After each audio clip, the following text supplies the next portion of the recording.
شهر رمضان الذي أنزل فيه القرآن هدى للناس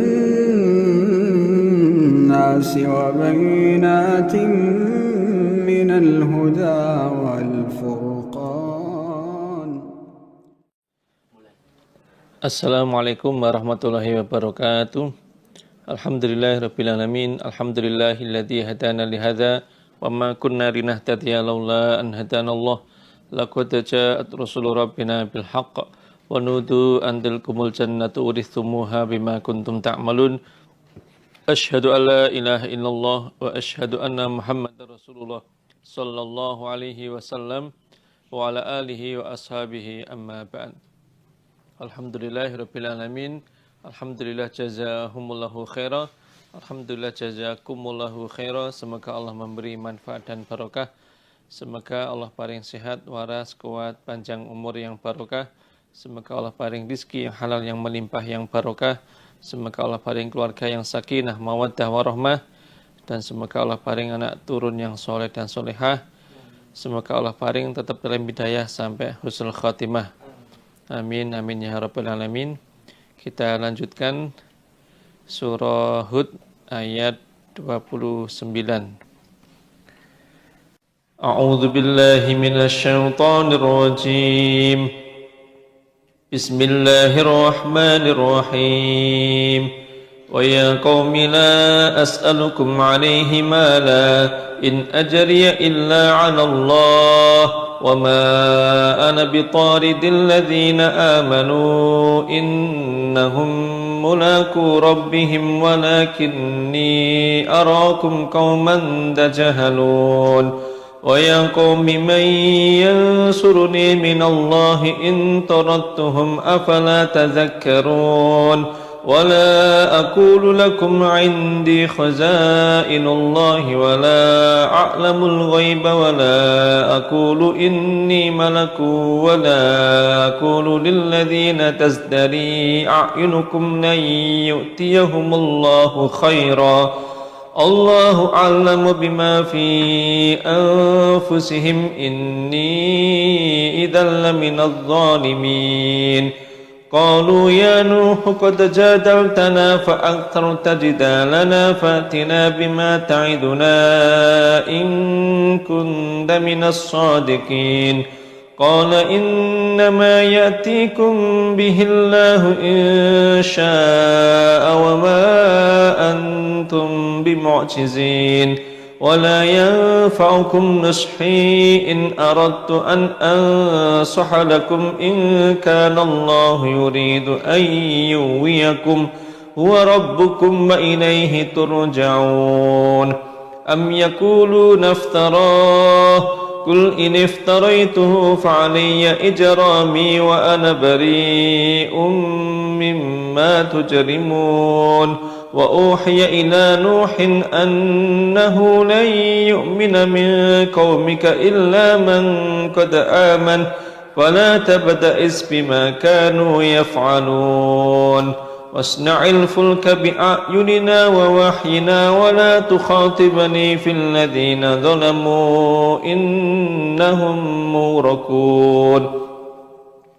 ويصنع الفلك وكلما مر عليه ملأ من قومه سخروا منه قال إن تسخروا منا فإنا نسخر منكم كما تسخرون فسوف تعلمون من يأتيه عذاب يخزيه ويحل عليه عذاب مقيم حتى إذا جاء أمرنا وفارت النور قل نحمل فيها من كل زوجين اثنين وأهلك إلا من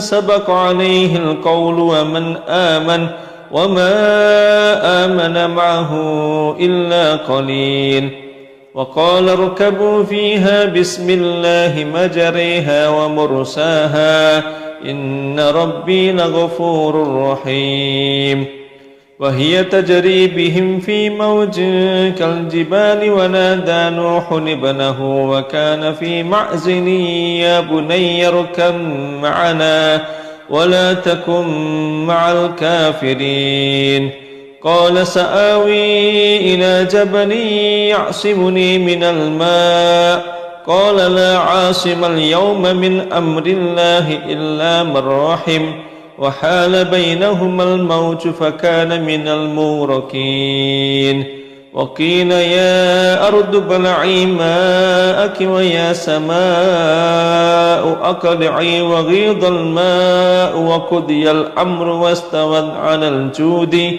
وقيل بعدا للقوم الظالمين ونادى نوح ربه فقال رب إن بني من أهلي وإن وعدك الحق وأنت أحكم الحاكمين Alhamdulillahirrahmanirrahim. Allahumma salli ala Muhammad wa ala ali Muhammad kama sallaita ala ali Ibrahim wa barik ala Muhammad wa ala ali Muhammad kama barakta ala ali Ibrahim fil alamin innaka Hamidum Majid. Rabbana zalamna anfusana wa in lam taghfir lana wa tarhamna lanakunanna minal khasirin. Rabbana ighfir lana dhunubana wa israfana fi amrina wa tsabbit aqdamana wansurna 'alal qaumil kafirin. Ya muqallibal qulub tsabbit qulubana ala dinik. Allahumma inna nas'aluka ridhaka wal jannah wa na'udzubika min sakhatika wan nar. Allahumma inna nas'aluka al jannatal firdaus wa ma qarraba ilaiha min qaulin aw amal wa na'udzubika minan nar wa ma qarraba ilaiha min qaulin aw amal. Allahumma faqihna fid din. Allahumma 'allimna ta'wila kitab. Allahumma tarhamna. Allahumma arhamna bil Qur'an waj'alhu lana imaman wa hudan wa nuran wa rahmah. Allahumma dzakkirna minhu ma nusina wa 'allimna minhu ma jahilna warzuqna tilawatahu ana al-laili wan nahar waj'alhu lana hujjatan ya rabbal alamin. Allahumma faqihna fid din. Allahumma 'allimna ta'wila kitab. Allahumma tarhamna. Rabbana atina fid dunya hasanah wa fil akhirati hasanah wa qina adzabannar. Allahumma shalli ala Muhammad wa ala ali Muhammad walhamdulillahi rabbil alamin. Alhamdulillah, jazakumullahu khairan. Maknanya ayat 29. A'udzubillahi minasyaitonirrajim. Bismillahirrahmanirrahim. Wa ya qaumi, ini lanjutan ceritanya Nabi Nuh bersama kaumnya. Wa ya qaumi, wahai kaumku, ini ucapan Nabi Nuh. La as'alukum, tidak akan minta aku kum pada kalian, alaihi, atas menyampaikan wahyu Allah, atas menyampaikan risalah Allah, atas berdakwah di jalan Allah, malan pada harta kalian. Karena in ajriya, tidak ada upahku di dalam berdakwah, di dalam menyampaikan risalah, illa kecuali Allahi, atas Allah. Wahai kaumku, di dalam berdakwah, mengajak kalian menyembah Allah, di dalam menyampaikan risalah Allah, saya tidak akan pernah minta upah kepada kalian. Karena yang ngasih upah saya Allah. Kalau kalian mengira saya berdakwah ini tujuannya biar mendapatkan belas kasihan dari kalian, tujuannya biar mendapatkan upah dari kalian, itu persangkaan yang nggak benar. Saya dakwah ini ikhlas karena Allah, semata-mata mengharapkan pahala dari Allah. Saya tidak membutuhkan upah kalian. Nabi Nuh berkata seperti ini karena ayat-ayat sebelumnya itu disebutkan bahwa orang-orang kafir dari umatnya Nabi Nuh itu menjelek-jelekkan Nabi Nuh. Mereka berkata, setahu kami yang menjadi pengikutmu wahai Nuh itu adalah orang-orang yang bodoh, orang-orang yang gak berpendidikan, orang-orang yang miskin, gak punya harta. Dari ucapan itu seakan-akan mereka punya persangkaan Nabi Nuh berdakwah itu tujuannya biar mendapatkan harta benda dari orang-orang kafir untuk diberikan kepada pengikut-pengikutnya yang miskin. Maka Nabi Nuh bersabda seperti ini, meskipun pengikut saya ini banyak yang fakir, banyak yang miskin, banyak yang melarat, nggak punya harta benda, saya tetap berdakwah kepada kalian. Dan dakwah saya ini saya niati karena Allah, tidak semata-mata agar mendapatkan belas kasihan dari kalian. Tidak saya niati agar mendapatkan bantuan berupa materi dari kalian. Kalau kalian menyangka saya berdakwah ini agar kalian kasih upah sehingga saya bisa ngasih bantuan kepada pengikut saya miskin, itu persangkaan yang nggak benar. In ajriya illa Allah, upah saya yang ngasih Allah. Ini bukan berarti orang ketika berdakwah tidak boleh minta upah, bukan berarti seperti itu. Orang berdakwah di jalan Allah itu kalau memang dia membutuhkan bantuan dari pengikut-pengikutnya, karena memang dia membutuhkan, boleh-boleh saja. Tentu ada syarat-syarat yang harus dipenuhi. Orang mengajarkan Quran, bacaan, makna. Ini umpama mau minta bantuan kepada murid-muridnya juga diperbolehkan. Tapi tetap niat karena Allahnya jangan sampai lupa. Adapun dasarnya dalam hadis Bukhari diceritakan bahwa ada beberapa sahabat Nabi, mereka sedang bepergian, kemudian mereka mampir ke sebuah desa. Karena kehabisan bekal, mereka minta diberi jamuan makan sebagai tamu. Ternyata oleh penduduk desa itu nggak dikasih jamuan makan. Dan dilalah di desa itu ada salah satu dari mereka, yaitu pemimpinnya yang sakit, yang sudah lama belum sembuh-sembuh. Terus mereka ada yang usul, bagaimana kalau kita tanya kepada tamu-tamu kita itu, barangkali mereka punya obat yang mujarab untuk mengobati pemimpin kita. Singkat ceritanya, mereka tanya kepada sahabat, dan ada salah satu sahabat yang menyanggupi, ya saya sanggupi, saya mau meruqyah, nanti saya bacakan Al-Quran, nanti kalau saya sembuh, nanti kalau sembuh bagaimana? Kalian mau ngasih saya upah kambing apa enggak?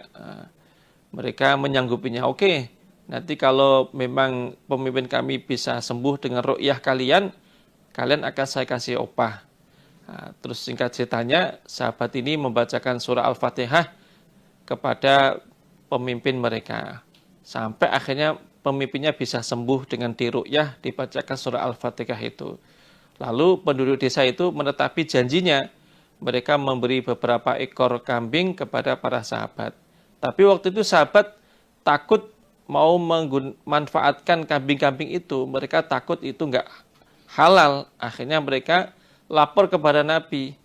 Kambing itu dibawa ke Madinah, terus mereka cerita kejadian itu kepada Nabi. Terus Nabi mengatakan, inna ahakkom akhottum al-ujrota kitabullah. Halal itu justru aktivitas atau pekerjaan yang halal paling berhak untuk diberi upah ya mengajarkan Al-Quran itu. Pekerjaan yang paling halal untuk mendapatkan gaji, mendapatkan upah ya Al-Quran itu, mengajarkan Al-Quran, termasuk meruqyah Al-Quran. Itu menunjukkan bahwa sebenarnya berdakwah, nasihat, menyampaikan Quran, hadis, itu mau minta upah juga diperbolehkan. Yang penting sesuai dengan apa yang dia butuhkan. Dan yang penting jangan sampai lupa niatnya tetap karena Allah. Adapun yang diucapkan oleh Nabi Nuh dalam ayat ini dan juga nabi-nabi yang lain, karena memang mereka nggak membutuhkan bantuan. Nabi Nuh sudah punya harta yang cukup untuk menafkahi diri dan keluarganya. Sehingga beliau nggak membutuhkan bantuan orang lain. Beliau sudah merasa cukup dengan rezeki yang beliau miliki. Sehingga dalam berdakwah, beliau hanya minta upah dari Allah. Jadi yang saya sampaikan tadi, itu ada beberapa syarat yang dipenuhi. Di antaranya itu tadi, harus niat karena Allah. Terus yang kedua, kalau memang dia dalam kondisi membutuhkan untuk kelancaran dakwah dia, bukan untuk memperkaya. Kalau yang nggak boleh itu berdakwah, minta upah, tujuannya untuk memperkaya diri. Itu yang nggak boleh.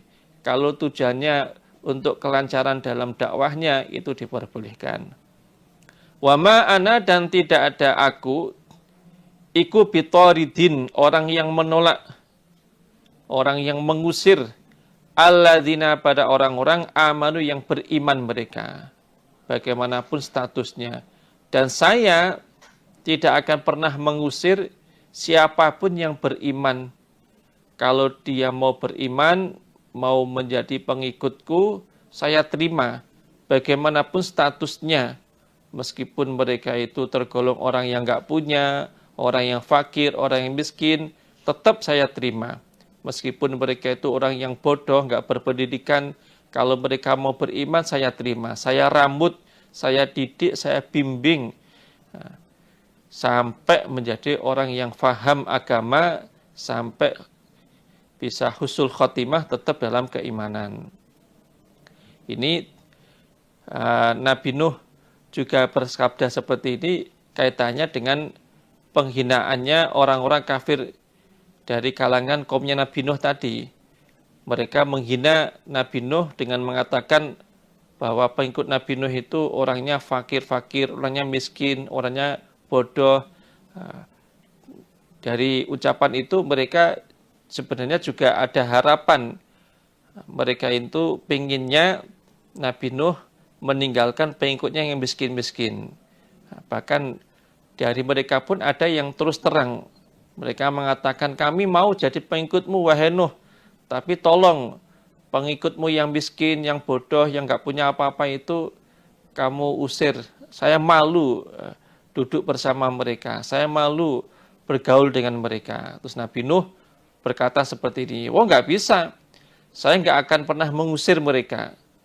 Kalau mereka mau beriman, saya terima pengakuan imannya, saya jadikan murid saya jadikan pengikut saya ramu, saya bimbing. Saya nggak akan pernah mengusir mereka. Meskipun status mereka itu sangat rendah. Nah, ini juga menjadi pelajaran berharga bagi para da'i, para mubalik-mubalighot di dalam berdakwah. Tujuannya murni niat karena Allah. Kemudian siapapun yang ingin mengambil ilmu darinya supaya diterima, nggak pandang bulu, nggak kok semangatnya dalam berdakwah hanya kepada orang-orang yang berduit saja, kepada orang yang nggak punya pun juga semangat dalam berdakwah, dalam menyampaikan ilmu Quran dan hadis juga sama, tidak hanya di kalangan orang-orang yang kaya saja, kepada orang yang nggak mampu pun juga tetap semangat menyampaikan ilmunya. Innahum, sesungguhnya mereka, orang-orang yang beriman, iku mulaku rabbihim, orang yang bertemu Tuhan mereka.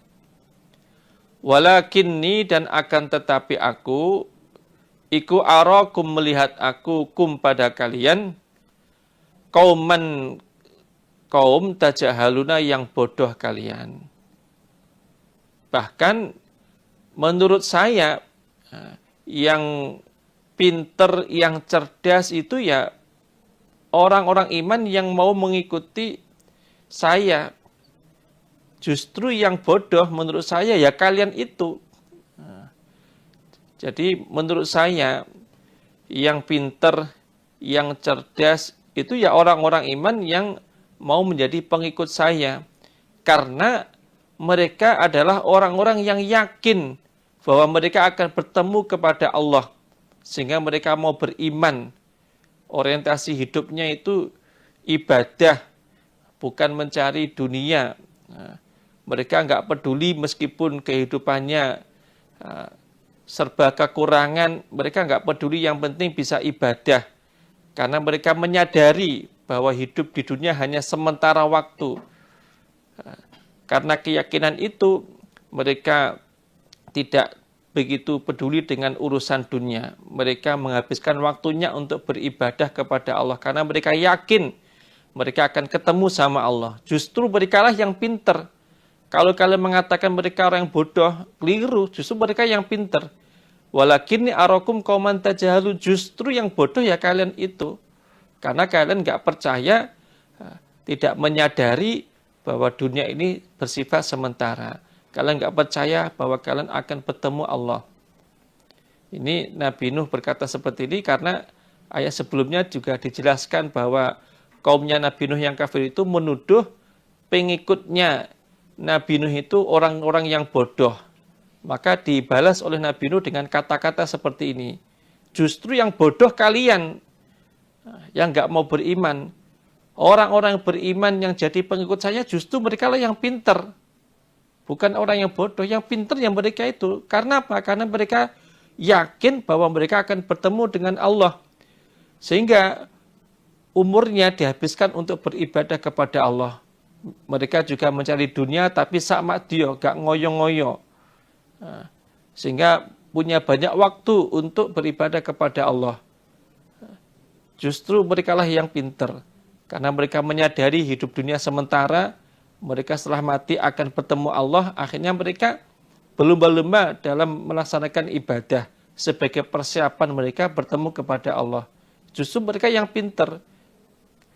Justru yang bodoh, walakinni arakum qauman tajalun. Menurut saya yang bodoh ya kalian itu. Kalau kalian tidak mau beriman. Wa ya qaumi wahai qaumku.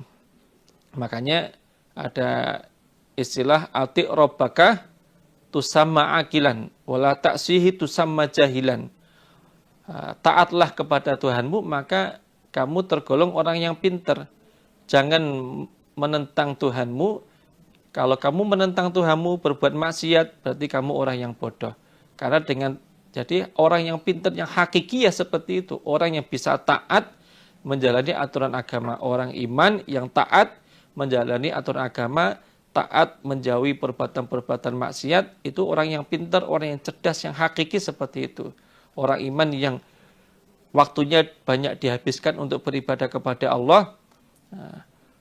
Dalam mencari dunia ya sakmatio, waktunya lebih banyak dimanfaatkan untuk ibadah kepada Allah. Itulah yang pintar.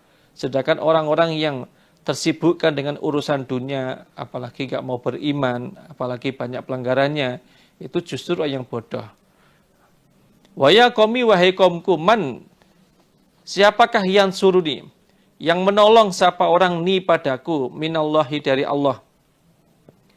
In taratuhum, jika mengusir aku hum pada mereka.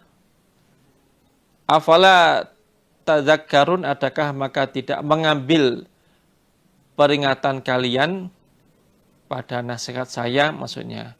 Hai kaumku, kalau aku mengusir orang-orang iman, menolak mereka menjadi pengikutku, lalu Allah mendatangkan siksaan kepadaku, siapa di antara kalian yang sanggup menolong saya, sanggup menyelamatkan saya dari siksanya Allah?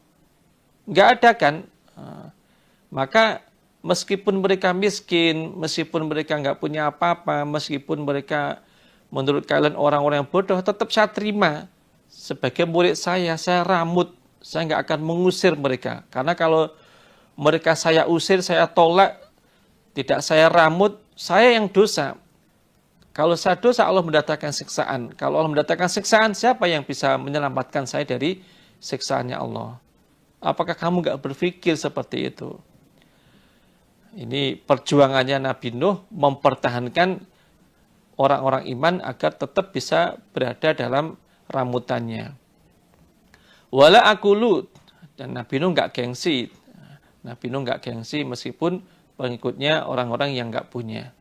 Wala akulu, dan tidak ada aku, tidak berkata aku, wala akulu, dan tidak berkata aku, lakum kepada kalian, indi di sisiku, khazainullah, gedung-gedung kekayaannya Allah. saya ini seorang nabi, seorang rasul utusan Allah.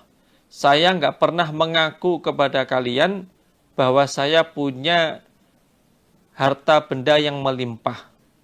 Saya nggak pernah berkata kepada kalian bahwa saya ini mengetahui tempat-tempat tersimpannya kekayaan bumi. Saya nggak pernah mengaku kepada kalian bahwa saya ini orang yang punya harta benda yang melimpah. Karena saya ini hamba biasa, bukan raja. Hamba biasa yang diangkat oleh Allah sebagai rasul, sebagai nabi. Wala a'lamu, dan tidak mengetahui aku al-ghaiba pada barang gaib. Dan saya pribadi juga nggak tahu barang gaib. Saya nggak tahu siapa di antara kalian yang nantinya beriman atau tetap kafir. Dan saya juga nggak tahu isi hati dari pengikut-pengikut saya. Mereka jadi pengikut saya itu betul-betul lahir batin imannya atau tidak, saya juga nggak tahu. Saya nggak ngerti apa yang akan menimpa kalian di kemudian hari, saya nggak tahu. Saya nggak pernah mengatakan saya ngerti barang gaib. Wala akulu, dan tidak ada aku ini, wala akulu, dan tidak berkata aku ini sesungguhnya aku iku malakun malaikat. Dan saya juga tidak pernah mengaku bahwa saya ini seorang malaikat. Saya ini manusia biasa seperti kalian. Bedanya saya diangkat Allah sebagai rasulnya, sebagai nabinya. Wala akulu, dan tidaklah berkata aku lilladzina pada orang-orang tasdari yang memandang hina opo a'yunukum mata-mata kalian. Tidak berkata layyutiyahum, tidak akan memberi hum pada mereka orang iman. Lilladzina tasdari itu orang-orang iman. Layyutiyahum, tidak akan memberi hum pada mereka sopo Allah khairan pada kebaikan, maksudnya pahala. Dan saya juga tidak pernah mengatakan bahwa orang-orang iman yang kalian anggap rendah, orang-orang iman yang kalian anggap hina, tidak akan pernah diberi kebaikan oleh Allah. Saya nggak pernah berkata seperti itu. Justru saya sering memberikan penjelasan kepada mereka bahwa kalau mereka tetap dalam keimanan, mereka pasti akan diberi pahala oleh Allah. Allah iku a'lamu, lebih tahu, bima dengan apa-apa fi anfusihim, di dalam diri mereka orang-orang iman. Allah yang lebih tahu kondisi isi hati mereka. Maksudnya, kalau mereka ngaku sebagai orang iman, saya terima pengakuannya. Saya jadikan sebagai pengikut saya. Saya ramut, saya bimbing, saya kasih nasihat, saya kasih arahan, biar tetap dalam hidayah Allah. Adapun batiniah mereka, itu urusan dia dengan Allah. Kalau ternyata pengakuan iman di lisan mereka itu tidak sama dengan isi hatinya, lisannya mengatakan iman, tapi hatinya tetap kufur, itu urusan dia dengan Allah. Secara lahiriah, pengakuannya saya terima. Batiniahnya, urusan dia kepada Allah. Ini termasuk konsep meramut orang yang seperti itu. Kalau orang itu ngaku baik, ya kita terima pengakuannya, kita ramut. Orang itu mengaku iman, kita terima pengakuan imannya, kita ramut. Kita berikan hak-haknya dia sebagai orang iman. Nah, ini sama dengan apa yang disabdakan Nabi, umirtu an uqatilan nas hatta yakula asyhadu alla ilaha illallah wa anna muhammadar rasulullah. Fa in qalu dzalika faqad asamu minni dima'ahum wa ammalahum wa amruhum inallah. Jadi saya, kata Nabi, diperintah oleh Allah untuk memerangi mereka orang-orang kafir sampai mereka mengucapkan 2 kalimat syahadat, sampai masuk Islam. Kalau mereka mau masuk Islam, mau beriman, menyatakan iman, maka kami nggak boleh membunuhnya. Kami nggak boleh merampas hartanya. Adapun urusan batiniah dia, urusan dia dengan Allah. Makanya dulu pernah sahabat Khalid bin Walid ketika diperintah oleh Nabi untuk menyerang sebuah wilayah. Di tengah perjalanan dia ketemu dengan seorang pengembala kambing. Begitu didekati sama Khalid, orang ini langsung mengaku beriman, aslamtu. Nah, Khalid mengiranya dia mengucapkan aslamtu itu biar tidak dibunuh sama Khalid dan pasukan tentaranya. Oleh Khalid waktu itu tetap dibunuh. Alasan dia, karena dia ngomong seperti itu, kemungkinan biar tidak dibunuh sama Khalid. Itu hanya strategi dia biar selamat nyawanya. Sebenarnya hatinya tetap kafir. Terus kejadian itu diketahui oleh Nabi. Nabi langsung marah kepada Khalid. Kenapa kamu tetap membunuh orang yang bersaksi tidak ada Tuhan kecuali Allah, Muhammad Rasulullah? Nah, ucapan itu oleh Nabi diulang-ulang terus sampai Khalid ketakutan. Nah, itu menunjukkan bahwa kita sebagai orang iman, ketika ada orang mengaku menjadi orang iman, ya kita memperlakukan dia seperti saudara iman yang lain. Hak-haknya kita kasih dan kita jelaskan kewajiban-kewajibannya. Adapun batiniah dia itu bagaimana urusan dia dengan Allah. Ini sesungguhnya aku idzan ketika itu, maksudnya jika mengusir orang-orang iman, ikulah minaz zalimin, niscaya tergolong orang-orang yang berbuat kezaliman. Kalau sampai saya mengusir orang-orang iman, berarti saya berbuat kezaliman. Qalu berkata mereka kaumnya Nabi Nuh, ya Nuh, wahai Nuh, qad jadaltana, sungguh telah membantah engkau kepada kami. Fa'aktsarta, maka memperbanyak engkau jidalana pada membantah kami. Fa'tina, maka mendatangkanlah engkau kepada kami. Bima, dengan apa-apa, ta'iduna. Bima, dengan apa-apa, maksudnya siksaan. Ta'iduna, yang telah menjanji engkau kepada kami. In kunta, jika ada engkau, iku minas shadiqin, orang-orang yang jujur, orang-orang yang benar. Maksudnya jika apa yang kamu katakan bahwa kalau kami tetap nggak mau beriman akan disiksa, maka datangkanlah siksaan itu. Wahai Nuh, kamu ini sudah banyak sekali membantah kami. Kami sudah bosan mendengarkan nasihatmu, bosan mendengarkan bantahanmu. Sekarang gini aja, kalau memang apa yang kamu katakan itu benar, bahwa jika kami nggak mau beriman akan disiksa oleh Allah, coba sekarang juga datangkan siksaan itu kepada kami. Kalau memang apa yang kamu katakan betul, bahwa jika tidak mau beriman akan disiksa, coba segera datangkan siksaan itu. Sudah nggak usah bantah-bantah lagi. Dari dulu kamu ini nasihat terus, kami bosan. Dari dulu kamu itu membantah kami terus, kami sudah bosan mendengarkan nasihatmu, bosan mendengarkan bantahanmu. Sekarang gini aja, kalau memang kami akan disiksa, segera datangkan siksaan itu.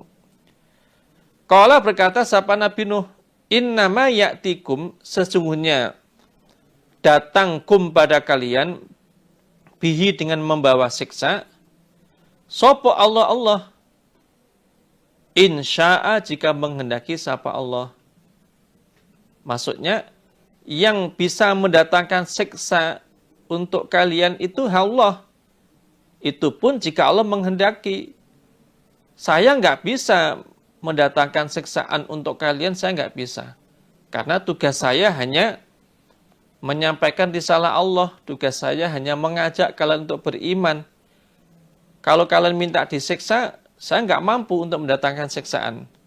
Itu urusan Allah. Allah yang mampu mendatangkan siksaan untuk kalian. Wa ma antum, dan tidak ada kalian, iku bimu'jizin, orang-orang yang melemahkan. Kalau siksaan itu sudah datang, maka kalian tidak akan bisa melemahkan siksaan Allah. Maksudnya nggak akan bisa lari dari siksaannya Allah. Kalau Allah sudah berkehendak untuk menyiksa kalian, maka kalian tidak akan bisa melemahkan kehendak Allah. Artinya tidak bisa menggagalkan kehendak Allah. Nggak akan bisa lari dari kehendak Allah. Siksaan itu pasti akan menimpa kalian. Kalian nggak akan bisa lari, nggak akan bisa selamat. Wala yanfa'ukum, dan tidak akan bermanfaat pada kalian. Apa nushi, nasihatku. In aratu, jika menghendaki aku, an ansoha, menasehati aku, lakum, kepada kalian. Nasihatku nggak akan bermanfaat untuk kalian. Ingkana, jika ada, sapa Allah iku yuridu, menghendaki sapa Allah, ayyuwiyakum, menyesatkan sapa Allah kum, pada kalian. Jika ternyata Allah berkehendak untuk menyesatkan kalian, menetapkan kalian dalam kekufuran sampai meninggal dunia, maka nasihat-nasihat saya kepada kalian itu nggak akan mungkin bermanfaat. Nggak akan mungkin bisa merubah kalian menjadi orang iman, nggak akan mungkin. Kalau memang Allah sudah berkehendak seperti itu, berkehendak menyesatkan kalian, berkehendak menjadikan kalian orang yang tersesat sampai kalian mati, maka nasihat saya nggak akan mampu untuk merubah kalian menjadi orang iman. Nasihat saya nggak akan bermanfaat untuk kalian. Artinya, nasihat saya nggak akan mampu merubah kalian menjadi orang iman. Dan ini juga konsep nasihat yang diajarkan oleh Nabi Nuh. Jadi hakikatnya, seorang ulil amri, pengurus, mubaligh, itu tugasnya hanya memberikan nasihat. Termasuk kita ketika melihat saudara kita, kerabat kita, atau teman kita berbuat salah, tugas kita hanya memberikan nasihat. Adapun yang merubah orang itu bisa baik atau tidak, yang bisa menjadikan orang itu baik atau tidak, yang menjadikan orang itu bisa menerima apa yang kita nasihatkan atau tidak, itu Allah. Tugas kita hanya mengingatkan, tugas kita hanya memberikan nasihat. Orang itu kalau melihat saudaranya salah atau kerabatnya berbuat dosa, terus memberikan nasihat, dan dia tahu konsep dalam nasihat itu bagaimana, dia hanya konsentrasi pada kewajiban dia mengasih nasihat, konsentrasinya hanya pada melaksanakan kewajiban dia sebagai saudara seiman, memberikan nasihat kepada saudaranya yang berbuat melanggar. Itu ketika yang dinasihati itu terlihat nggak menerima atau terlihat belum juga berubah, dia nggak akan sedih, nggak akan susah, nggak akan galau, nggak akan stres, nggak akan depresi. Tapi kalau dia nggak menyadari atau tidak mengetahui konsep dalam nasihat, orientasi dia itu bagaimana yang dinasihati itu berubah. Nah itu nanti ketika dia memberikan nasihat, terus yang dinasihati nggak bisa nerima atau juga belum bisa berubah, bisanya marah terus. Marah-marah terus. Nah, seperti yang pernah Nabi sabdakan, ada dua orang laki-laki bersaudara, yang satu ahli maksiat, yang satu ahli ibadah. Yang ahli ibadah ini sering nasihatin saudaranya yang sering maksiat itu. Berkali-kali dinasihati, ternyata juga belum bisa berubah. Sampai akhirnya dia marah. Kamu ini sudah saya nasihati berkali-kali, nggak berubah-berubah. Allah nggak akan memaafkan kamu. Kamu pasti masuk neraka. Kata Nabi, justru Allah membalik takdirnya. Orang yang asalnya ahli ibadah berubah menjadi ahli maksiat, yang asalnya ahli maksiat berubah menjadi ahli ibadah. Lah dia dirubah keadaannya seperti itu karena kesalahan dia berkata seperti itu tadi, mendahului takdir. Seakan-akan dia menganggap Allah itu hanya punya sifat marah saja, padahal Allah itu punya sifat kasih sayang juga. bisa merubah kondisi orang yang asalnya ahli maksiat berubah menjadi ahli taat. Nah, dia berkata seperti itu karena dia nggak menyadari bahwa kewajiban dia itu hanya ngasih nasihat, bukan merubah orang untuk menjadi orang yang baik. Nah, ini nasihat pelajaran berharga yang kita dapatkan dari Nabi Nuh. Beliau berkata, kalau Allah sudah mentakdirkan kalian menjadi orang tersesat sampai akhir hayat kalian, maka nasihat saya ini nggak akan bermanfaat apa-apa, nggak akan bisa merubah kalian menjadi orang iman. Nah, ini juga manfaatnya orang kalau bisa seperti itu jamaah, itu nanti nggak akan stres, nggak akan bingung, nggak akan marah, tetap bisa bergaul dengan orang yang dia nasihati. Huwa Allah iku rabbukum Tuhan kalian, wa ilaihi dan hanya kepada Allah turja'una dikembalikan kalian. Am yakuluna adakah berkata mereka orang kafir? Ayat 35 ini jumlah mu'taridah, kata sisipan. Dari ayat yang pertama kita kaji tadi sampai nanti itu menceritakan kisahnya Nabi Nuh bersama umatnya. Nah, satu ayat ini kata-kata sisipan menceritakan keadaan Nabi bersama Nabi Muhammad bersama orang kafir Quraisy. Am yakuluna adakah berkata mereka orang kafir Mekah, iftarahu berbuat-buat bohong atau dusta sapa Muhammad hu pada Quran. Apakah pantas orang-orang kafir Mekah mengatakan bahwa Al-Quran itu karangannya Muhammad? Enggak pantas. Quran itu bukan karangannya Muhammad. Kul katakanlah ini iftaraituhu jika berbuat dusta aku hu pada Quran. Maksudnya Quran karangan saya, terus saya aku sebagai kitab dari Allah. Fa'aliyya maka berat atasku opo ijrohmi dosaku. Wa ana dan aku iku bariun, orang yang lepas tangan, mimma dari apa-apa, tujrimuna yang berbuat dosa kalian. Wahai Muhammad, jika ada orang kafir yang menuduh kamu mengarang Al-Quran, mengatakan Quran itu bukan wahyu Allah, tapi bikinannya Muhammad, maka jawablah, kalau memang Quran itu bikinan saya, terus saya mengaku itu adalah wahyu Allah, berarti saya berdosa. Dosanya saya yang menanggung. Dan wa ana bari'um mimma tujrimun. Saya lepas tangan dari dosa-dosa kalian.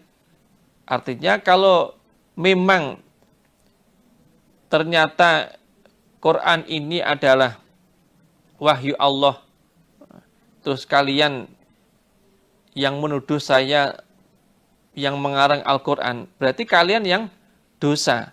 Kalau kalian yang dosa, saya nggak ikut mendapatkan dosa. Dosa kalian sendiri yang akan menanggungnya.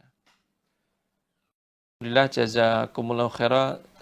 Istirahat, semoga Allah memberi manfaat dan barokah. Assalamualaikum warahmatullahi wabarakatuh.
Assalamualaikum warahmatullahi wabarakatuh. Alhamdulillahirabbil alamin. Asyhadu an la ilaha illallah wa asyhadu anna Muhammadar Rasulullah sallallahu alaihi wasallam wa ala alihi wa ashabihi amma ba'd. Kita lanjutkan ayat 36. A'udzubillahi minasyaitonir rajim. Bismillahirrahmanirrahim. Wa uhiya dan diwahyukan ila Nuhin kepada Nabi Nuh apa annahu bahwasanya la yu'mina tidak akan beriman min qaumika dari kaummu Nabi Nuh illa kecuali man orang qad amana yang sungguh telah beriman siapa orang. Jumlahnya ada 80 orang, laki-laki dan perempuan. Fala tabta'is maka jangan bersedih engkau Nabi Nuh bima dengan apa-apa kanu yang ada mereka iku yaf'aluna berbuat mereka. Setelah ratusan tahun Nabi Nuh berdakwah mengajak umatnya masuk Islam dan semua orang yang Allah takdirkan beriman sudah iman semuanya. Allah memberi wahyu kepada Nabi Nuh. Hai Nuh, kaummu yang beriman itu tidak akan bertambah lagi. Yang beriman ya, yang sudah iman itu nggak akan bertambah lagi jumlah mereka. Maka kamu jangan sampai bersedih melihat apa-apa yang dilakukan oleh orang kafir. Mereka pasti akan saya binasakan, mereka pasti akan saya rusak. Nah, setelah Allah memberikan wahyu seperti ini, Nabi Nuh berdoa, minta kepada Allah agar semua kaumnya yang kafir itu dibinasakan dan tidak disisakan satu orang pun. Doanya ada di dalam surah Nuh ayat 26. Rabbi la tadhar 'alal ardi minal kafirina dayyara. Ya Allah, janganlah engkau meninggalkan seorang pun dari orang-orang kafir di bumi ini. Artinya semua orang kafir yang ada di muka bumi ini engkau binasakan, engkau rusak, jangan tersisa satu pun dari mereka. Wasna dan membuatlah engkau al-fulka pada perahu bi'ayunina dengan pengawasanku Allah. Wa wahyina dan wahyu aku Allah. Maksudnya bimbinganku Allah. Sekarang kamu bikin perahu dengan pengawasan dan bimbinganku. Itu sebelumnya Nabi Nuh belum pernah bikin perahu sama sekali. Maka di dalam membuat perahu itu Nabi Nuh diajari oleh Allah melalui wahyu-wahyu yang Allah sampaikan kepada Nabi Nuh. Dan terus diawasi sehingga perahu yang dibikin oleh Nabi Nuh itu betul-betul sesuai dengan yang diinginkan oleh Allah. Bentuknya, terus kekuatan perahu itu, daya tampungnya. Karena Allah tahu nanti siapa-siapa yang akan dimuat dalam perahu itu, Allah tahu. Sehingga ketika bikin perahu itu, Nabi Nuh terus dibimbing oleh Allah.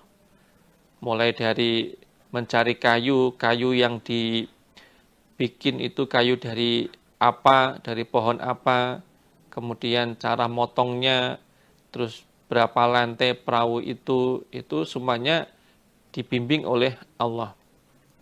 Wala tukhatibni dan janganlah melaporkan engkau Nuh ni padaku fil ladina di dalam orang-orang zolamu yang berbuat kezaliman mereka. Maksudnya kaumnya yang kafir. Innahum sesungguhnya mereka iku mughraquna, orang-orang yang ditenggelamkan. Dan orang-orang yang berbuat kezaliman, maksudnya orang-orang kafir, jangan kamu mintakan ampunan kepadaku, karena mereka semuanya akan disiksa dengan cara ditenggelamkan. Ini wahyu yang Allah sampaikan kepada Nabi Nuh setelah Nabi Nuh berdoa kepada Allah agar semua kaumnya yang kafir, yang nggak mau beriman, dibinasakan semuanya dan tidak ada satupun yang disisakan. Langsung saat itu juga Allah memberitahu kepada Nabi Nuh bahwa kaumnya yang kafir itu akan ditenggelamkan. Maka menghadapi datangnya siksaan untuk kaumnya yang kafir itu, Nabi Nuh disuruh oleh Allah membuat perahu dalam pengawasan dan bimbingan dari Allah. Wa yasna'u, dan membuat sapa Nabi Nuh, membuat sapa Nabi Nuh al-fulka pada perahu. Perahunya ini dibikin di atas gunung pada waktu musim kemarau, jauh dari laut, jauh dari sungai. Wa kullama marra, dan setiap lewat alaihi atas Nuh, sapa malaun, pembesar, pemimpin, min qaumihi, dari kaumnya, sakhiru, maka menghina mereka, minhu, kepada Nabi Nuh.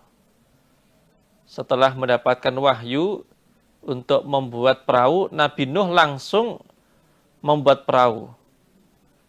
Setiap pemimpin-pemimpin kaumnya melewati Nabi Nuh yang sedang membuat perahu, mereka menghina Nabi Nuh. Nuh, kemarin kamu itu seorang dai, sekarang tukang kayu. Kamu ini gila. Umumnya orang itu kalau bikin perahu itu di tepi laut atau di tepi sungai, sehingga begitu perahunya jadi bisa langsung digeser, dimasukkan ke sungai atau laut. Lah kok kamu bikin perahu di atas gunung? Gimana nanti cara menurunkannya sampai ke laut atau sampai ke sungai? Gila kamu Nuh. Nabi Nuh dicaci maki, dihina. Itu setiap Nabi Nuh bikin perahu, membuat perahu, setiap kaumnya lewat itu Nabi Nuh dihina. Terus Qala, berkata sapa Nabi Nuh, intas khoru, jika menghina kalian, minna, kepada kami, fa inna, maka sesungguhnya kami iku naskhoru, maka akan menghina kami, minkum, kepada kalian, kama taskhoruna, sebagaimana menghina kalian. Ingat ya, kalau kalian tetap menghina kami, nanti ketika sudah tiba waktunya, siksaan datang, kami akan menghina kalian semuanya, sebagaimana kalian menghina kami. Itu perahunya, ada yang menyebutkan jumlah papan yang dipakai untuk bikin perahu itu 313 papan. Perahunya itu terdiri dari 3 lantai.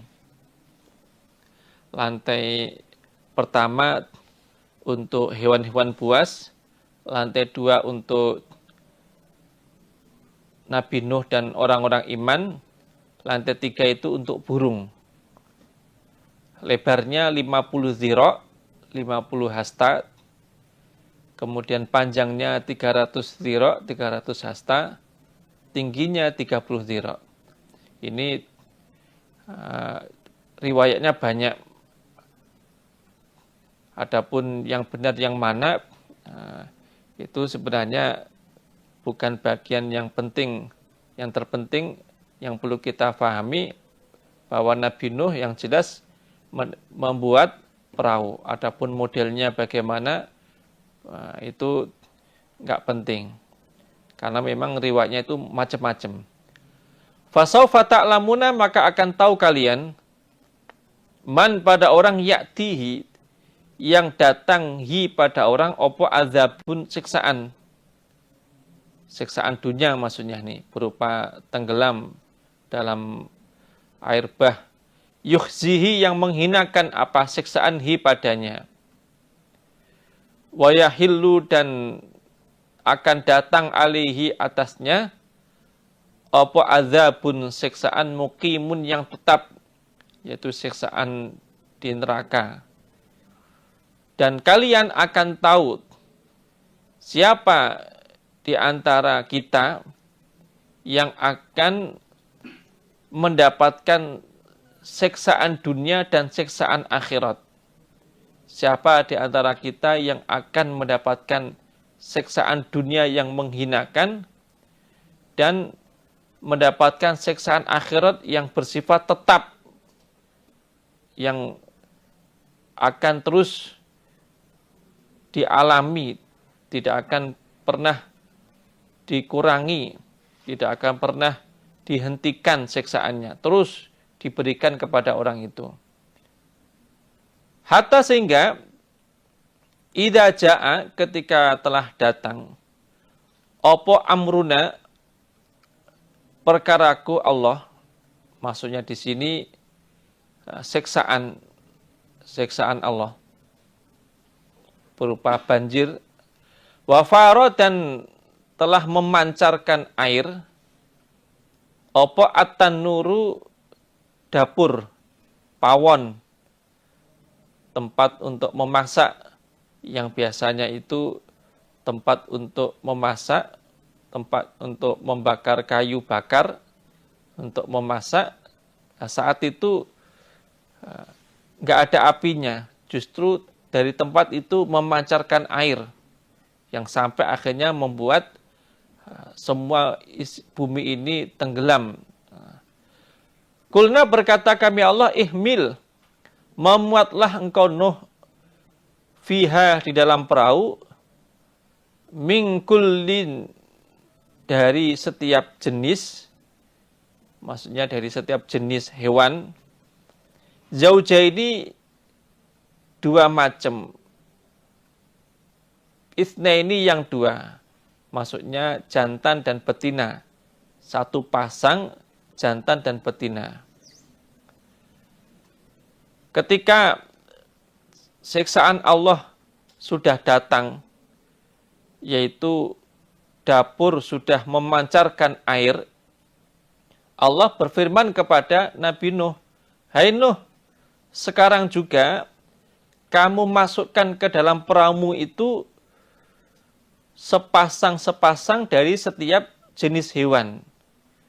Gajah satu pasang, jantan dan betina dimasukkan ke dalam perahu. Sapi satu pasang, jantan dan betina dimasukkan perahu. Begitu juga kambing, unta dan hewan-hewan yang lain, termasuk berbagai macam jenis burung, diambil satu pasang dimasukkan ke dalam perahu. Wa ahlaka, dan keluargamu, maksudnya wahmil ahlaka, begitu juga keluargamu yang beriman, itu juga kamu masukkan ke dalam perahu. Illa, kecuali man, orang, sabako, yang telah lewat, alaihi, atas orang, opo al-qaulu, ucapan, maksudnya sudah ditakdirkan Allah mendapatkan siksaan, yaitu putranya yang bernama Kan'an dan istrinya yang bernama Wa'ilah. Dan keluargamu juga kamu masukkan ke dalam perahu, kecuali orang yang sudah ditakdirkan oleh Allah mendapatkan siksaan, yaitu putra kamu yang bernama Kan'an dan istri kamu yang bernama Wa'ilah. Nabi Nuh itu anak laki-lakinya ada 4. Sam, Ham, Yafith, dan Kan'an. Yang 3 mau beriman, yang 1 tidak. Yang tidak mau beriman namanya Kan'an. Itu oleh Nabi Nuh tidak dimuat di dalam perahunya. Waman, maksudnya wahmil, dan memuatlah engkau, memasukkan ke dalam perahu, man, pada orang, amana, yang beriman siapa orang. Nah, begitu juga orang-orang iman dari selain keluargamu juga kamu masukkan ke dalam perahu. Wa ma amana dan tidak beriman ma'ahu bersama Nabi Nuh illa kecuali qalilun sedikit. Saat itu yang beriman kepada Nabi Nuh jumlahnya hanya sedikit. Sahabat Ibnu Abbas mengatakan kanu samanina nafsan minhum nisa'uhum. Jumlah mereka itu ada 80 saja. Nabi Nuh berdakwah ratusan tahun, pengikutnya yang mau beriman hanya 80. Mungkin ada yang bertanya, yaitu kalau harimau dimasukkan ke dalam perahu, singa juga dimasukkan ke dalam perahu, lah apa enggak menerkam sapi, apa enggak menerkam kijang, apa enggak memangsa hewan-hewan yang lain? Itu pernah dijelaskan oleh Nabi dalam hadis Ibu Nabi Hatim. Jadi pada waktu Nabi Nuh memasukkan jenis-jenis hewan sepasang-sepasang, itu teman-temannya tanya, Nabi Nuh, kalau binatang-binatang buas juga kita masukkan ke dalam perahu, apakah hewan-hewan ternak merasa nyaman? Apakah mereka nggak khawatir dimangsa sama singa, sama harimau? Terus Allah waktu itu langsung membuat singa dan hewan-hewan buas yang lain itu sakit demam. Sehingga begitu masuk ke dalam perahu itu, karena sakit demam, nggak pergi kemana-mana. Nggak memangsa hewan yang lain. Terus kaumnya orang-orang iman yang lain tanya lagi, yaitu kalau tikus juga dimasukkan ke dalam perahu, apa nggak merusak, nggak makan makanan kita nanti? Tikus itu kan suka makan makanannya orang, suka merusak perkakas, bahkan kadang menggerogoti perahu. Yaitu kalau tikus kita masukkan nanti gimana kalau perahu kita digerogoti sehingga perahunya bolong, nanti kita tenggelam. Terus Nabi Nuh berdoa kepada Allah minta petunjuk. Terus Allah membuat harimau yang kondisinya asad itu, ya harimau yang kondisinya sedang sakit demam itu bersin. Begitu bersin, keluarlah kucing.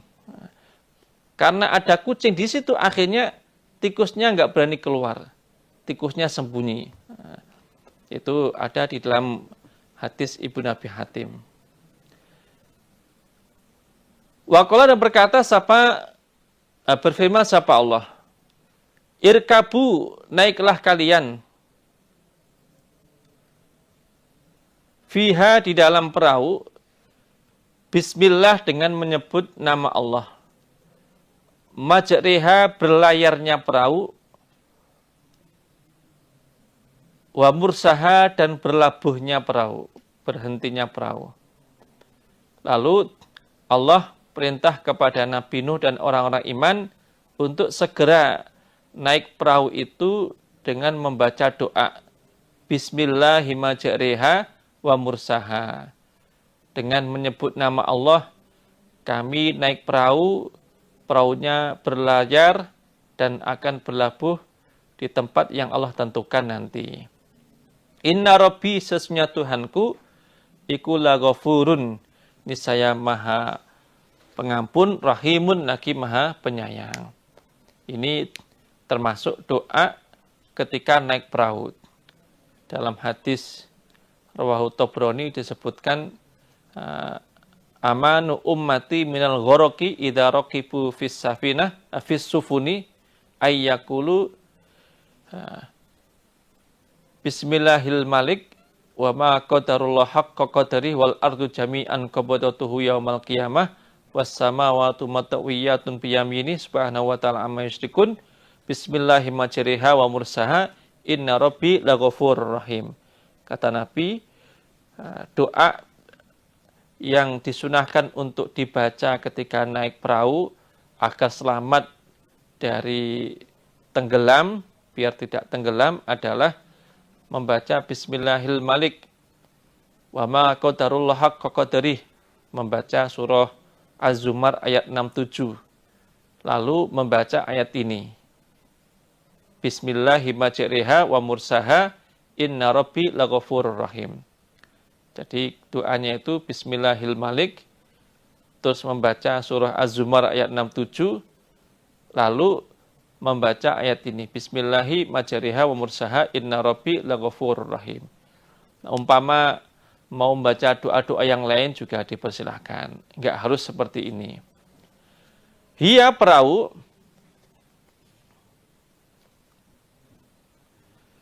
ikut tajari, berjalan apa perahu, berlayar apa perahu, bihim membawa mereka Nabi Nuh dan orang iman. Fi maujin di dalam ombak, kal jibali sebagaimana gunung, saking tingginya. Dan perahu yang dinaiki oleh Nabi Nuh bersama orang iman, berjalan di atas air bah yang ada ombak yang sangat besar, yang sangat tinggi, tingginya seperti gunung. Karena waktu itu air yang keluar itu bukan hanya dari tanah saja. Banjir yang terjadi di zaman Nabi Nuh itu, keluarnya air itu bukan dari dalam tanah saja, tapi juga dari langit. Bahkan ada yang menyebutkan langsung dari langit, bukan dari mendung, tapi dari langit. Allah menuangkan air bah dari langit, kemudian mengeluarkan mata air dari bumi, sehingga dalam waktu sekejap langsung bumi ini penuh dengan air. Bertemunya air bumi dan air hujan membuat ombaknya itu semakin besar sampai setinggi gunung. Wanada dan memanggil sapa Nuhun Nabi Nuh, ibnahu pada anak laki-lakinya Nabi Nuh, yaitu Kan'an. Wakana dan ada sapa anak Kan'an, iku fi ma'zilin, di tempat yang terpisah. Maksudnya tidak ikut naik perahu, karena dia tidak mau beriman. Ya bunayya, wahai anakku, irkab, naiklah engkau. Naik perahu, ma'ana bersama kami. Wala takun, dan jangan ada engkau iku ma'al kafirin, bersama orang-orang yang kafir. Pada waktu Nabi Nuh naik perahu bersama orang-orang iman, Nabi Nuh melihat anaknya di sebuah tempat yang tidak jauh dari perahunya Nabi Nuh. Lalu Nabi Nuh memanggil anaknya, wahai anakku, naiklah perahu bersama kami, dan kamu jangan tergolong orang-orang yang kafir. Nanti kamu akan tenggelam bersama mereka. Ini sebagai bentuk kasih sayangnya seorang bapak kepada putranya. Sebenarnya Nabi Nuh juga tahu bahwa anaknya itu orang kafir, nggak pantas untuk diikutkan dalam perahunya. Bahkan dalam ayat 40 sudah disebutkan pada waktu Nabi Nuh diperintah oleh Allah untuk memasukkan hewan-hewan ke dalam perahu, dan keluarganya Nabi Nuh sudah dipesan, masukkan hewan-hewan setiap jenisnya 1 pasang, dan keluargamu juga kamu masukkan, kecuali keluargamu yang kafir. Nabi Nuh tahu bahwa Kan'an itu kafir. Nah, tapi karena saking sayangnya kepada anak, kasih sayang seorang bapak kepada anak itu kan juga luar biasa. Nabi Nuh waktu itu sempat minta kepada anaknya untuk naik perahu bersamanya. Qala berkata sapa Nabi Nuh, Sa'awi, akan mengungsi aku.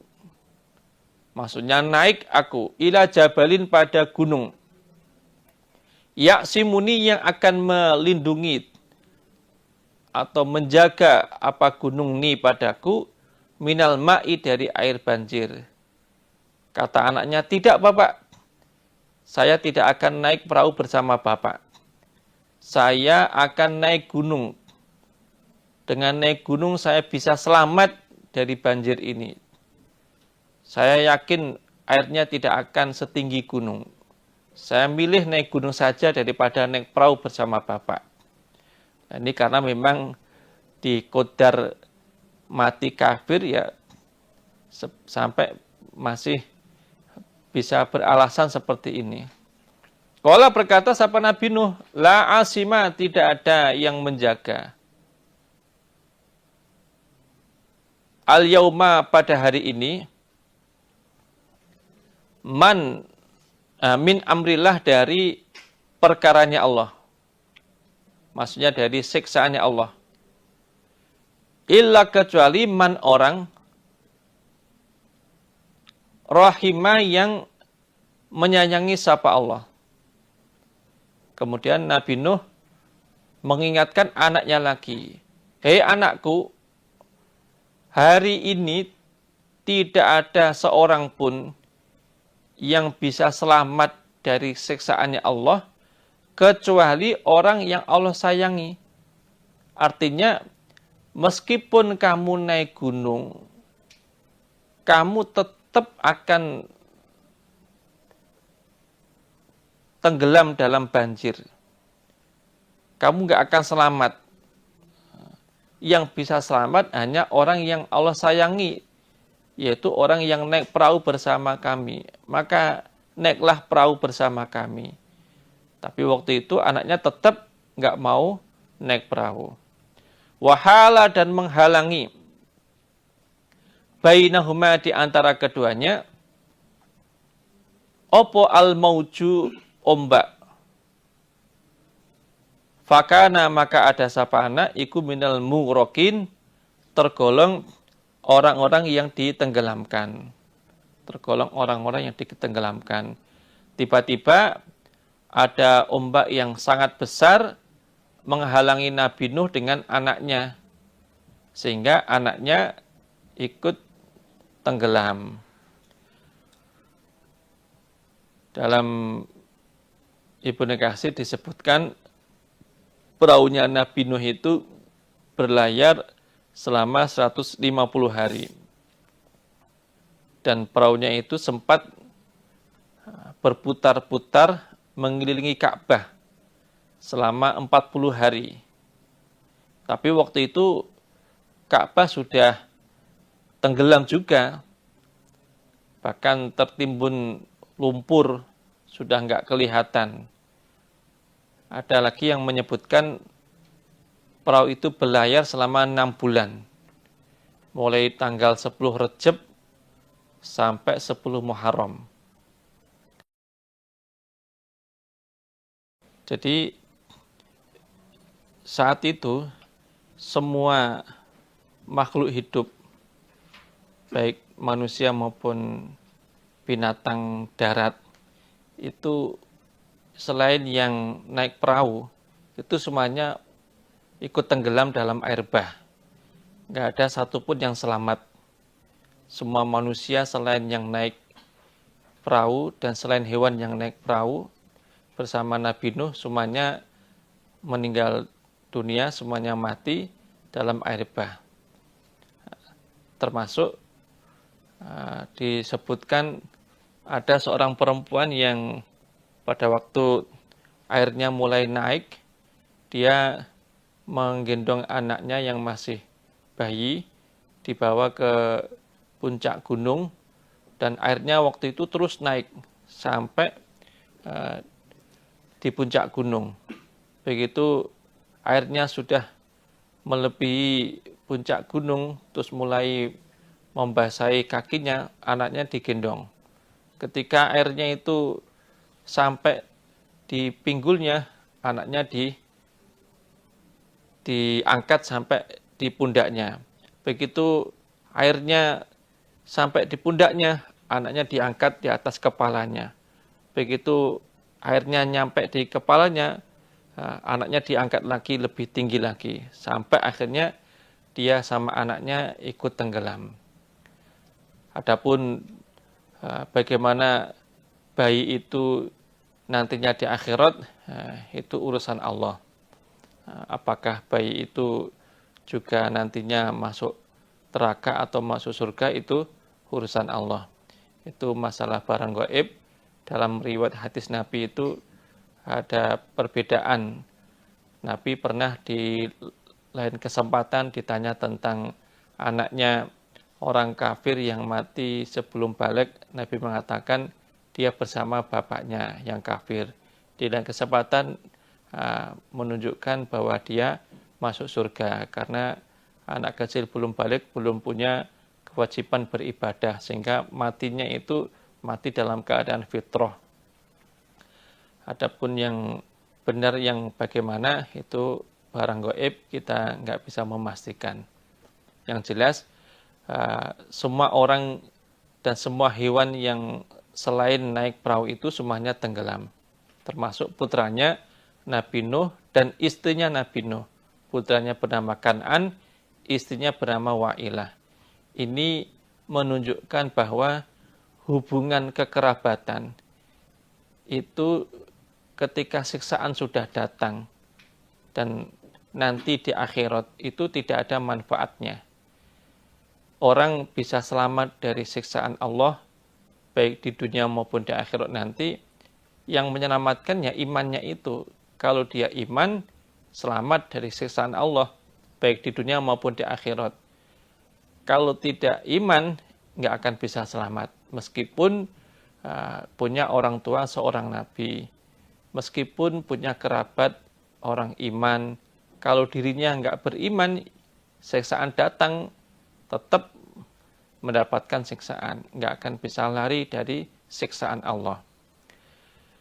Makanya di dalam hadis Bukhari, pada waktu Nabi diperintah untuk berdakwah kepada bangsa Quraisy, untuk pertama kalinya Nabi langsung mengumpulkan mereka di bawah kaki Bukit Sofa. Nabi naik Bukit Sofa, terus Nabi memanggil suku-suku dari bangsa Quraisy. Kemudian Nabi juga memanggil putri tercintanya yang bernama Fatimah.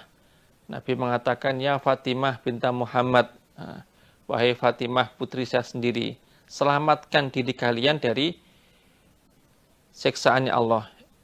Inni la amliku laki minallahi syai'a. Saya tidak bisa menyelamatkan kamu dari siksaannya Allah jika kamu tidak mau beriman. Nabi juga menyebut bibinya, wahai bibiku, selamatkan diri kalian dari siksaannya Allah dengan cara beriman.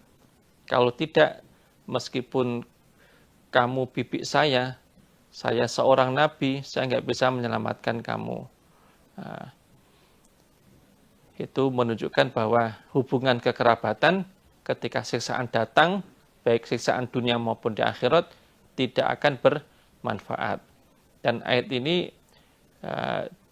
juga menunjukkan bahwa cobaan hidup yang dialami manusia itu di dalam Al-Quran itu gambarannya sudah lengkap. Manusia ada yang diuji oleh Allah melalui putranya. Ada manusia yang diuji oleh Allah melalui istrinya. Ada manusia yang diuji oleh Allah melalui bapaknya. Ada manusia yang diuji oleh Allah melalui saudaranya. Contoh-contoh di dalam Al-Quran itu lengkap. Sehingga orang zaman sekarang ketika mendapatkan ujian seberat apapun, kalau dia mau mengkaji Al-Quran secara mendalam, secara detail, dengan penuh penghayatan, insya Allah cobaan seberat apapun akan terasa ringan. Karena contoh dalam Quran itu lengkap. Orang diuji lewat anaknya. Contohnya siapa? Nabi Nuh mendapatkan ujian, anaknya kafir. Orang mendapatkan ujian lewat istrinya, Contohnya Nabi Nuh juga, istrinya Nabi Nuh kafir. Contohnya lagi, Nabi Lut, istrinya juga kafir. Ada orang yang diuji oleh Allah lewat bapaknya.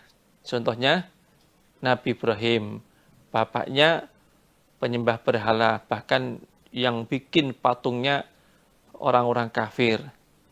Ada orang diuji lewat suaminya.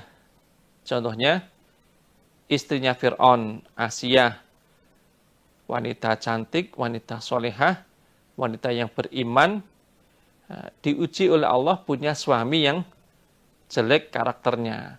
Seorang suami yang kufur, seorang suami yang seorang penjahat, pembunuh. Ada orang yang diuji oleh Allah lewat pamannya. Contohnya siapa? Nabi Muhammad sendiri. Ujiannya Nabi Muhammad malah lengkap. Bapaknya kafir, mati dalam kondisi kafir. Ibunya juga mati di masa jahiliyah.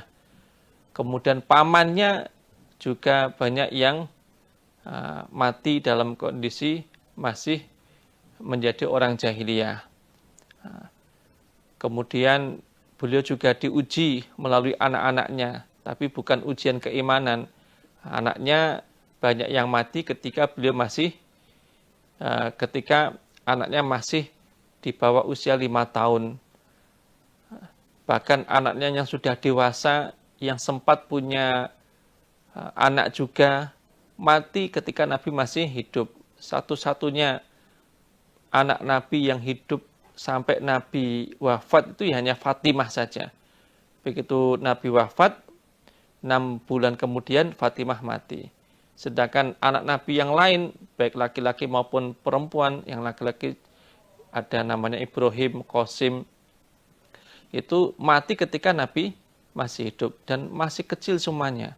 Itu cobaan yang dialami oleh Nabi. Jadi contoh di Quran, di hadis tentang masalah ujian itu sangat lengkap sekali. Sehingga orang ketika menghadapi cobaan apapun itu bisa melihat contoh-contoh dari Quran hadis. Insya Allah kalau dikaji lagi dengan penuh penghayatan akan memperingan bebannya.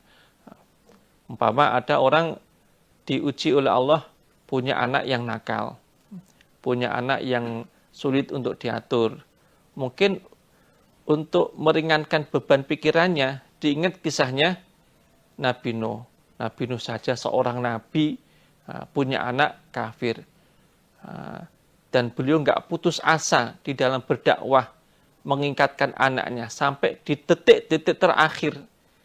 Di detik-detik terakhir ketika banjir sudah terjadi, air bah di mana-mana, Nabi Nuh tetap berusaha menasehati anaknya, mengajak anaknya untuk beriman dan naik perahunya. Sampai pada akhirnya kodasah oleh ombak, Nabi Nuh tetap naik perahu, anaknya tenggelam dalam air bah. Jadi juga nasihat yang luar biasa dari Allah melalui kisahnya Nabi Nuh itu. Orang tua ketika mendapatkan cobaan dari Allah, punya anak yang dilalah akhlaknya tidak baik, ibadahnya enggak tertib, mungkin biar pikirannya itu bisa tetap tenang, sehingga tetap ada kemauan yang kuat untuk memberikan nasihat kepada anaknya itu. Diingat kisahnya Nabi Nuh ini. Saya ini siapa sih? Saya ini manusia biasa, bukan Nabi, bukan Rasul. Saya ini banyak kesalahan, banyak dosa, banyak maksiatnya, banyak lupanya dengan Allah. Maka kalau Allah memberikan ujian seorang anak yang sulit diatur, ya itu kodarnya Allah. Wong Nabi Nuh saja orang pilihan mendapatkan ujian yang amat berat, anaknya mati dalam kondisi kafir. Nah, setelah bisa seperti itu, pikiran tenang, tetap ada upaya mengingatkan anaknya, menasihati anak-anaknya sampai di detik-detik terakhir anaknya mau meninggal dunia. Jangan pernah putus asa. Seperti Nabi Nuh tadi. Nabi Nuh meskipun air bah sudah muncul di mana-mana, banjir sudah tinggi, Nabi Nuh tetap berusaha mengingatkan anaknya, menasihati anaknya untuk beriman, bahkan mengajak anaknya untuk naik perahu. Beliau nggak pernah putus asa sampai qadarullah Allah memisahkan mereka berdua dengan ombak yang sangat besar sampai anaknya tenggelam. Begitu juga orang yang mendapatkan cobaan-cobaan yang lain, diuji pasangan hidupnya tidak baik, umpama perempuan diuji punya pasangan yang tidak baik, ya diingat kisahnya Asia. Asia, wanita yang solehah, wanita yang sempurna, mendapatkan ujian yang amat berat, suaminya Fir'aun, orang yang jahat. Atau sebaliknya, laki-laki yang soleh mendapatkan ujian, punya pasangan seorang istri yang enggak baik, biar tidak merasa terbebani, diingat kisahnya Nabi Nuh, kisahnya Nabi Lut. Nabi Nuh saja orang yang soleh, Nabi Lut juga begitu, seorang nabi, seorang pilihan Allah, mendapatkan ujian sangat berat seperti itu. Begitu juga seorang anak yang punya orang tua yang enggak baik, biar enggak terlalu larut dalam kesedihan, diingat kisahnya Nabi Ibrahim. Nabi Ibrahim punya orang tua kafir, dinasehati malah marah-marah, malah membentak, bahkan mengancam. Nabi Ibrahim dengan mau dilempar batu, diusir dari rumahnya. Dengan mengingat kisah-kisah seperti itu, ketika mendapatkan cobaan, itu semuanya akan terasa ringan. Wakilah dan dikatakan, ya ardu wahai bumi, ibla'i, menghisaplah engkau, ma'aki pada airmu. Ini setelah 150 hari, sebagai riwayat setelah 6 bulan, Allah perintah kepada bumi untuk menyerap airnya. Waya sama wahai langit, aqli'i, menahanlah engkau. Maksudnya berhentilah dari menurunkan hujan. Setelah 150 hari, sebagai riwayat setelah 6 bulan, Allah perintah kepada bumi untuk menghisap airnya. Wahai bumi, hisap air kamu. Dan Allah perintah kepada langit untuk berhenti dari menurunkan hujan. Wahai langit, berhenti, jangan menurunkan hujan lagi. Akhirnya waghidho dan dikurangi opo alma'u air. Akhirnya air bah yang tadinya sampai tingginya melebihi gunung, lambat laun berkurang airnya, surut, sehingga daratan nampak lagi. Wakudia dan dihukumi apa al-amru perkara. Maksudnya keputusan Allah sudah dilaksanakan, yaitu menyelamatkan orang iman dan menyiksa orang kafir. Saat itu keputusan Allah sudah dilaksanakan, yaitu Allah menyelamatkan orang iman dan menyiksa orang kafir. Wastawat dan telah terdampar apa perahu alal judi, di atas gunung Judi. Ini gunung di daerah Armenia, perbatasan dengan Mesopotamia. Lalu perahu yang dinaiki Nabi Nuh dengan orang-orang iman terdampar di atas gunung Judi.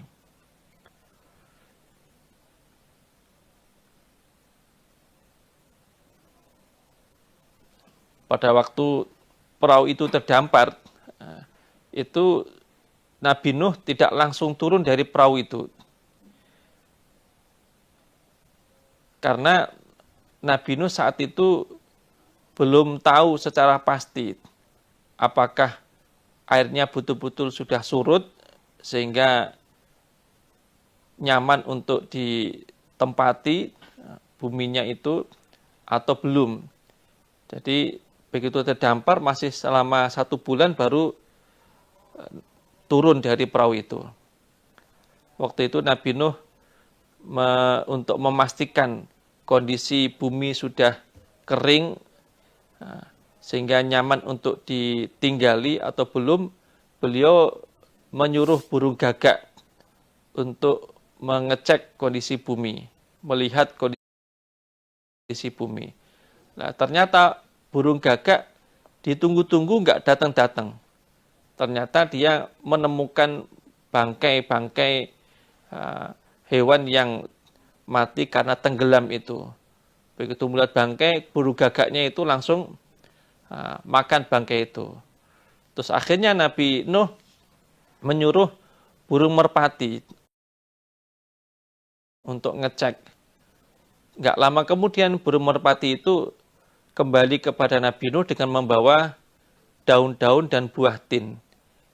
Sampai akhirnya Nabi Nuh yakin bahwa buminya sudah kering dengan terbukti burung merpati itu bisa membawa daun dan buah tin. Setelah itu baru Nabi Nuh turun dari perahu itu bersama orang-orang iman dan hewan-hewan yang lain. Wakilah dan dikatakan dan jauh lil qaumi bagi kaum adz-dzalimin, orang-orang yang berbuat kezaliman. Maksudnya jauh dari rahmatnya Allah, jauh dari kasih sayangnya Allah. Orang-orang yang berbuat zalim, maksudnya orang-orang kafir, itu jauh dari rahmatnya Allah. Sehingga ketika datang siksaan, mereka tidak bisa menyelamatkan dirinya dari siksaan Allah. Wanada dan memanggil, maksudnya berdoa, sopo Nuhun Nabi Nuh Rabbahu pada Tuhannya. Faqala maka berkata sapa Nabi Nuh, Rabbi ya Tuhanku, inna bani sesungguhnya anak laki-lakiku, yaitu Kan'an, iku min ahli termasuk keluargaku.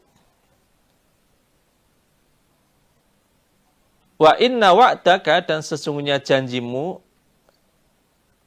maksudnya janji mau menyelamatkan keluarganya Nabi Nuh, seperti yang disebutkan di ayat 40 tadi. Iku al-haqqu benar, maksudnya pasti akan engkau tetapi, enggak akan engkau selisihi. Wa anta dan engkau iku ahkamul hakimin, paling menghukuminya orang-orang yang menghukumi. Artinya paling adilnya orang-orang yang menghukumi. Setelah Nabi Nuh turun dari perahu, Nabi Nuh berdoa kepada Allah, ya Allah, engkau sudah berjanji bahwa engkau akan menyelamatkan keluargaku dari siksaan berupa banjir ini. Lah kok kenapa anak saya bernama Kan'an itu tidak engkau selamatkan ya Allah? Kenapa anak saya bernama Kan'an itu engkau tenggelamkan? Bukankah Kan'an itu adalah keluarga saya ya Allah? Engkau pasti akan menetapi janji engkau ya Allah. Jadi Nabi Nuh ini lapor kepada Allah. Setelah melihat anaknya mati tenggelam, dia lapor kepada Allah, ya Allah, sebelum banjir datang, engkau sudah berjanji akan menyelamatkan keluarga kami dari siksaan ini. Nah, anak saya kok mati ya Allah, mati tenggelam. Padahal engkau sudah berjanji akan menyelamatkan keluarga kami. Padahal Kan'an itu juga keluarga kami. Kenapa kok tidak engkau selamatkan? Wa anta ahkamul hakimin. Sementara engkau adalah zat yang paling adil dalam menghukumi. Ini kalau dalam ayat setelahnya disebutkan bahwa Allah berfirman kepada Nabi Nuh, hai Nuh, Kan'an itu memang anak kandungmu, tapi dia bukan bagian dari keluargamu yang harus kami selamatkan. Karena Kan'an itu tidak beriman. Kamu jangan berdoa minta sesuatu yang enggak pantas engkau minta. Anakmu itu jelas mati kafir, anakmu itu jelas kafir.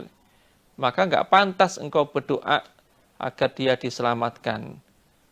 Setelah mendapatkan teguran seperti itu, Nabi Nuh berdoa kepada Allah, mohon ampunan pertama, mohon ampunan kepada Allah atas kesalahannya, yaitu minta agar Kan'an diselamatkan, dan akhirnya dia berdoa agar di kemudian hari tidak minta lagi sesuatu yang tidak pantas dia minta. Alhamdulillah, jazakumullahu khairah. Semoga Allah memberi manfaat dan barokah. Ada kurang lebihnya mohon maaf yang sebesar-besarnya. Assalamualaikum warahmatullahi wabarakatuh.